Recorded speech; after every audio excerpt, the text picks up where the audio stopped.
C'est-à-dire que la consommation entre le minimum et la moyenne, ou bien le maximum et la moyenne de consommation de viande rouge en Europe est à peu près de 3,3471.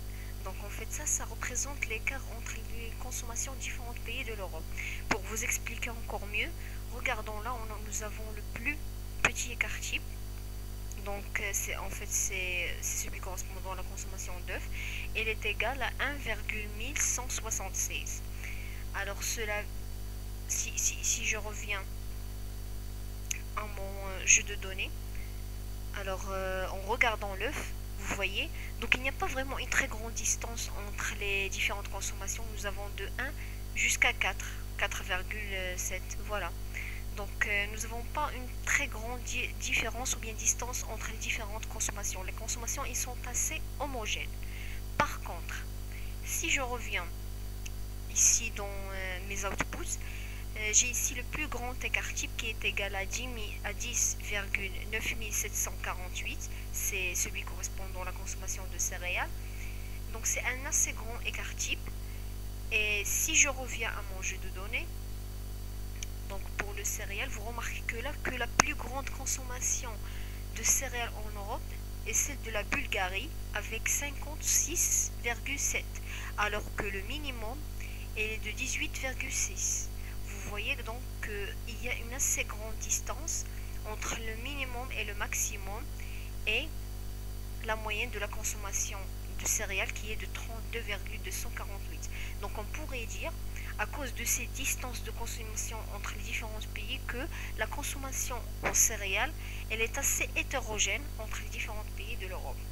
Maintenant, pour avoir plus d'informations sur cette consommation, donc je vais toujours dans le menu analyse, statistique descriptif, et puis cette fois je vais cliquer effectif. Alors je vais réinitialiser cette boîte de dialogue pour vous montrer depuis le début comment j'ai fait. Donc je vais sélectionner tous les données, à part le premier attribut qui est qualitatif. Donc je ne peux pas effectuer mes calculs dessus et je vais les glisser dans ce cadre. Je clique le bouton statistique pour cocher les résultats que je désire obtenir. Donc ici dans le flame fractile, je vais sélectionner quartile. Et ici pour la tendance centrale, je vais cocher la moyenne. Pour la dispersion, je vais cocher écart type. Et bon, pour la distribution, donc ça va pas me servir à grand chose, donc surtout pour les deuxième année hérésie. Et je clique poursuivre. Je clique diagramme pour cocher le diagramme que je désire obtenir dans mes outputs. Je vais cocher histogramme. Et ici, je vais cocher afficher la courbe gaussienne sur l'histogramme. Alors à quoi ça va me servir cette dernière? Elle va me servir à savoir si la consommation des pays de l'Europe ont une telle matière et ou bien suit une loi normale. Donc je vais le cocher, vous allez voir par la suite. Format. Et là, je vais sélectionner séparer résultat par variable. Comme ça, je vais obtenir les calculs propres à chaque variable, c'est-à-dire les calculs de moyenne, écart type, de consommation pour la viande blanche, séparés de celle de la viande rouge, œufs, etc. Poursuivre. Voilà, c'est tout. Donc, je vais cliquer OK. Je vais attendre mes outputs. Donc, ça vient. Ça prend un petit peu de temps. Voilà, donc je commence à les avoir.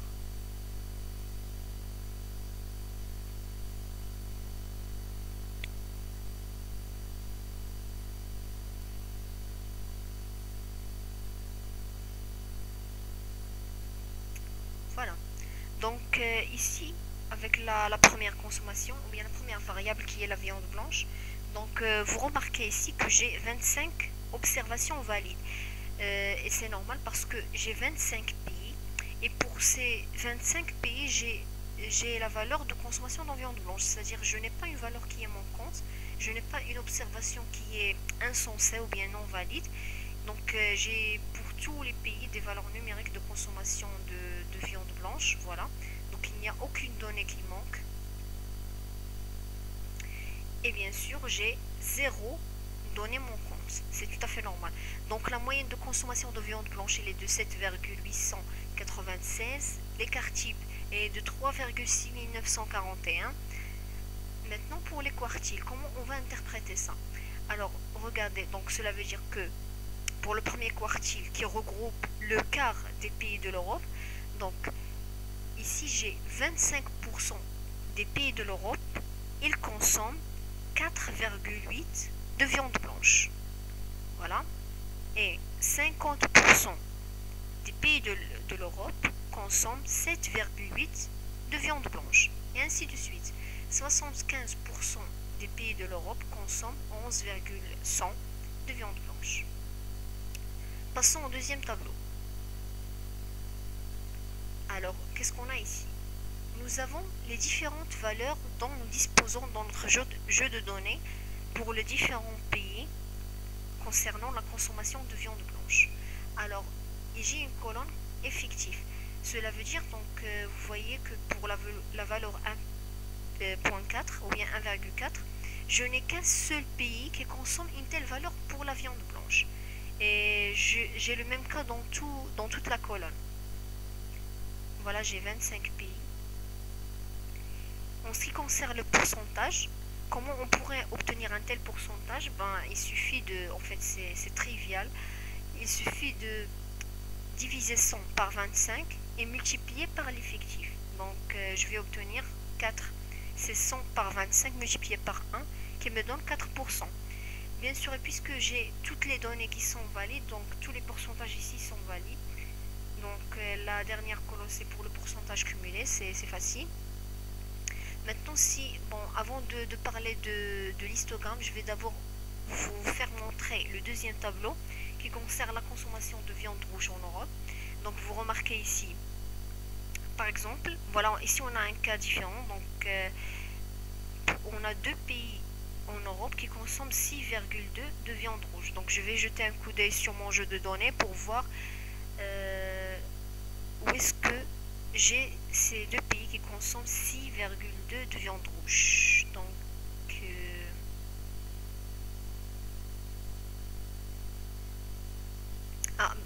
pardon, je cherche dans le viande blanche. Alors voilà, le premier pays c'est la Roumanie avec 6,2, et puis il y a le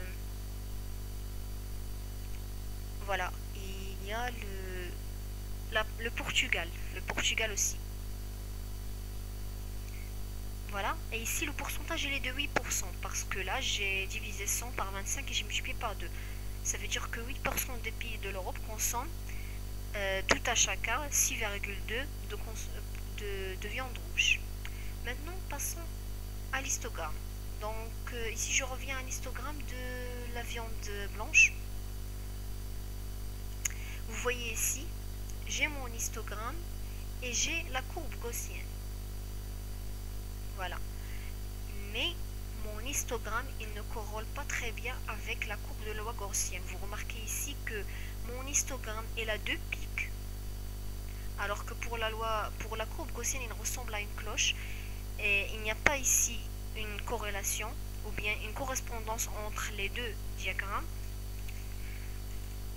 Cela veut dire, on pourrait conclure que la consommation de viande blanche en Europe, elle représente une certaine hétérogénéité. C'est-à-dire que les pays de l'Europe n'ont pas une consommation de viande blanche qui est assez proche. Alors je vais revenir ici juste pour voir en fait l'écart type de la viande blanche. Alors voilà, donc il y a une distance. Bon, il n'est pas très grande, mais quand même. Ici, on remarque une hétérogénéité. Il n'y a pas une correspondance avec la courbe gaussienne. Par contre, si je passe à l'autre histogramme correspondant à la viande rouge, voilà, on pourrait dire qu'il y a une certaine correspondance entre l'histogramme et la courbe gaussienne. On a un seul pic ici. On pourrait conclure qu'il y a une certaine homogénéité dans la consommation de la viande rouge pour les pays de l'Europe. Alors ici, vous pouvez vraiment personnaliser votre diagramme Il suffit juste de double-cliquer sur le diagramme. Vous allez obtenir une fenêtre de dialogue et il faut encore double-cliquer sur le diagramme de bâton afin de le personnaliser en changeant un petit peu les couleurs de remplissage par exemple, etc. Alors je pourrais par exemple changer cette couleur par, voilà, je ne sais pas, cette couleur.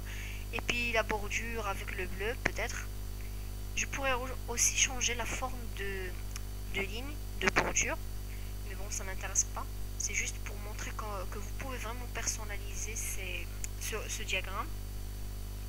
Je double-clique sur le fond. Si je veux par exemple changer le fond, alors je pourrais changer cette couleur par le blanc. Et j'applique. Et ici, il suffit de fermer la boîte de dialogue pour obtenir les changements. Voilà. Et là, si vous voulez par exemple, si vous avez l'intention d'établir des rapports, c'est-à-dire de transmettre vos diagrammes dans vos rapports, il suffit juste de copier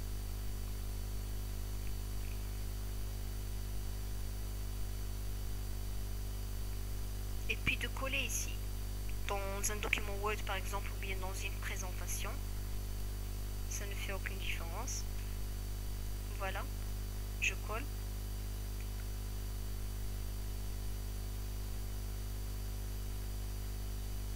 Apparemment ça n'a pas encore passé.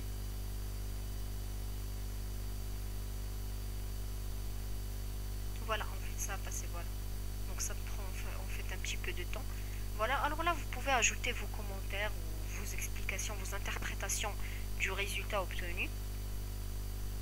Il y a ici une autre remarque que j'aimerais signaler, c'est que comme critique ou bien pour avoir une conclusion de homogénéité ou bien d'hétérogénéité de consommation de viande rouge ou bien de viande blanche ou n'importe quelle matière pour les pays de l'Europe, il faudrait aussi voir les différences entre les différents quartiles que nous avons obtenus. Alors regardez ici. Pour la viande blanche. Donc pour le premier quartile, nous avons 4,8 et puis le deuxième 7,8, il y a une différence de 3 et puis 11,1, donc c'est une différence de 2,3 peut-être. Et nous obtenons un diagramme qui ne corrèle pas très bien avec la courbe gaussienne. En fait, même pour ici peut-être la distance elle est moins que l'exemple précédent. Donc ici vous avez 7 et puis 9, la distance elle est moins que le premier cas. Et nous obtenons un diagramme qui corrèle mieux avec la courbe gaussienne. Pour l'œuf, ici nous avons un exemple qui est encore plus parfait. Donc si nous revenons à nos quartiles, vous allez remarquer qu'il n'y a pas une très grande distance entre différents quartiles. Et ça, en fait, c'est un signe qui pourrait nous permettre de dire qu'il y a une homogénéité de consommation d'œufs dans les pays d'Europe. Et donc, bien sûr, dans notre exemple, il s'agit ici de consommation de matières alimentaires, mais normalement, ça pourrait être n'importe quoi. Donc, il faut juste changer les variables, mais sinon, les interprétations restent les mêmes. Voilà, merci. On va se voir dans la troisième partie.